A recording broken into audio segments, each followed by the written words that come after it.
মাঝে মাঝে মন খারাপের দিনগুলোকেও একটু অন্য রকমভাবে সেলিব্রেট করা দরকার, এটাই আমি মনে করি। ছোটোবেলার অনেক স্মৃতিগুলো আমাদের ছেড়ে অনেক দূরে চলে যায় ঠিকই, কিন্তু বড় হওয়ার পরেও কোথাও কোথাও মনে পড়ে মন খারাপের দিনগুলোতে যদি ছোটোবেলার সেই স্মৃতিগুলোকে যেখান থেকে পারি টেনে নিয়ে নিজেদের কাছে চলে আসতে পারি, তাহলেই হয়তো মনটা ভালো হয়ে যায়। মন ঠিক করার জন্য আজকে চলে গেছিলাম আমার দিদির বাড়ি ব্যারাকপুরে।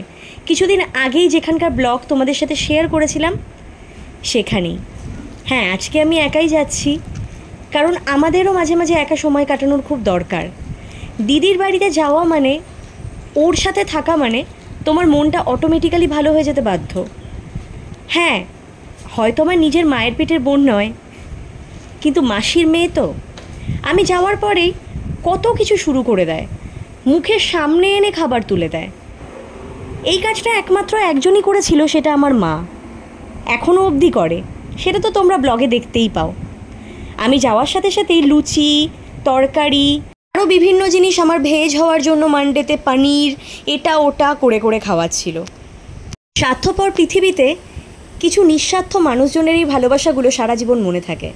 খেতে বসে বসে আমার ব্লগ দেখা, সেটা দেখে অ্যাপ্রিসিয়েশন দেওয়া, সত্যি কথা এগুলোই তো বেঁচে থাকার একটা আলাদা আনন্দ।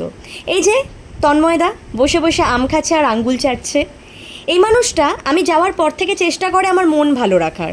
তখন বাজে রাত 10টা, নিয়ে এসছে এক গাদা ফুচকা, আর কি বসে বসে সেগুলোই আমরা খাচ্ছিলাম। এইভাবেই আজকে রাতটা শেষ হয়ে গেল। আর একটা ব্লগ নিয়ে কালকে আবার চলে আসবো। ভালো থেকো সবাই।